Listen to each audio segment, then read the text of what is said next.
Hi, I'm John, And I'm Willie. and we live in Seattle where we grow a lot of our own food. Yeah, we have kind of a little urban homestead in our backyard. We've got a vegetable garden and we raise chickens and honeybees. And today we're going to be talking about growing summer squash.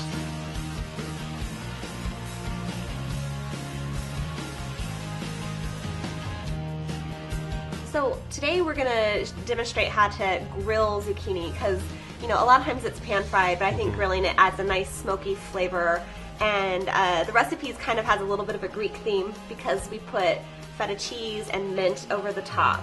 And it's a great side dish all on its own, but it can also be part of a bigger sort of platter. So we're gonna have the zucchini with the feta and mint, some pita, some hummus, and also some olives. So I'm gonna head out to the garden and demonstrate how to hand pollinate the squash and also harvest. If you wanna get the grill going, that'd be cool. Definitely. Okay, Let's go. all right. Zucchini is a warm season crop. That means it likes really warm days and evenings.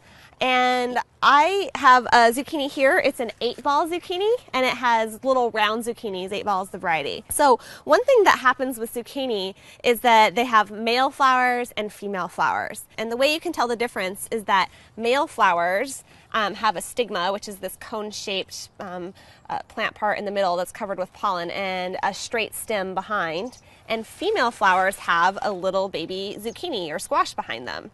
And so in order for the squash to grow, you have to transfer pollen from the male flower to the stigma, which is that plant part in the center of the female flower.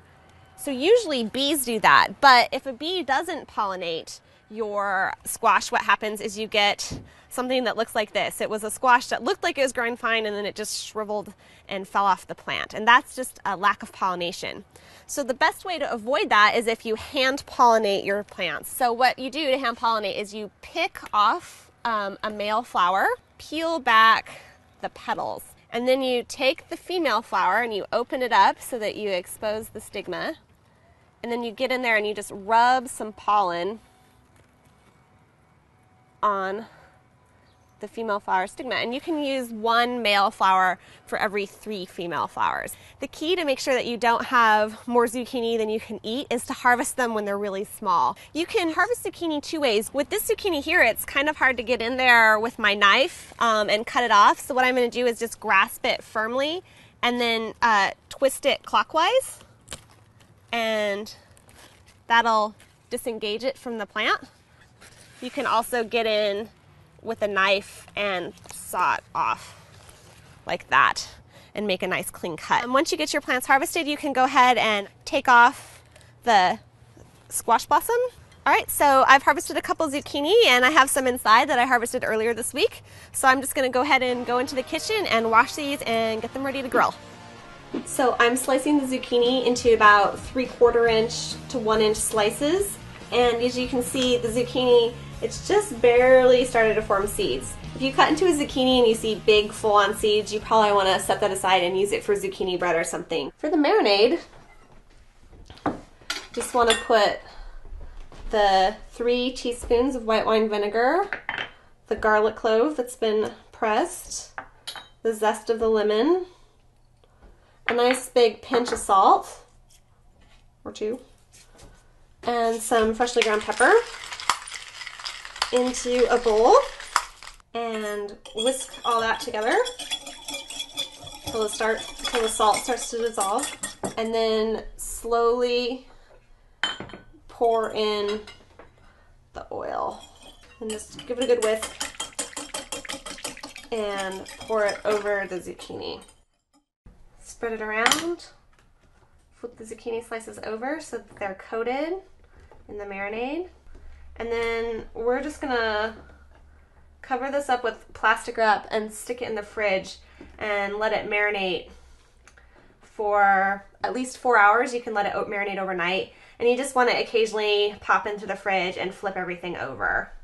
Okay, pretty easy. Oh my gosh, it's nice out here. It's way nice, right? Ooh, these look good. It's so cloudy this morning. So does this feel The right more to the you? better. Because you said it needed to be kind of like... Medium hot. Yeah, you should just be able to put your hand, for like 5 seconds before it gets too hot. All right, I think we're... Or if this was a gas grill, like medium. So last time we did this, we did it about 350 degrees. And they took what? Maybe 8 minutes? Yeah, just, it's like, 4 minutes on the first side, a couple minutes on the next side. You don't want them to get too smushy. So once you've got them on the grill, to let them cook a little bit better and faster, I recommend putting the lid back on. So I'm going to do that, and then kick back, relax, and have a homebrew.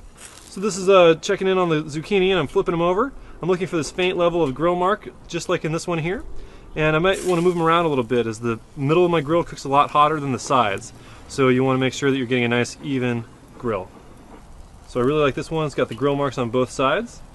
Hey Will, I think they're ready. Okay. Ooh, looking good, not too mushy. Oh, this is a beautiful platter. Thank you. So I'm just gonna put some feta cheese over the top of the zucchini here. And then also just a little bit of fresh mint from the garden. So I put some olives with roasted tomatoes that I had in the fridge, along with some hummus. It's kind of nice to have the spread and then a few other little toppings to put on, kind of make your own little mini sandwiches. Feta and the mint gives a nice savory sweet. This is truly delicious. I think you've outdone yourself. Well, I really like how it comes out when we grill it like that. Yeah, I think it's a great dish to bring to a potluck because you can make it in advance, marinate the zucchini overnight, bring it to the barbecue, throw it on the grill, and you've got a great vegetarian dish in 10 minutes. Yeah, everyone's going to appreciate it. It's a little bit different than your traditional burgers or hot dogs. Yeah. Well, I hope you enjoyed this episode of Grow, Cook, Eat. We're going to be here all summer harvesting food from our garden and making great, simple recipes in the kitchen. So I hope you'll join us again.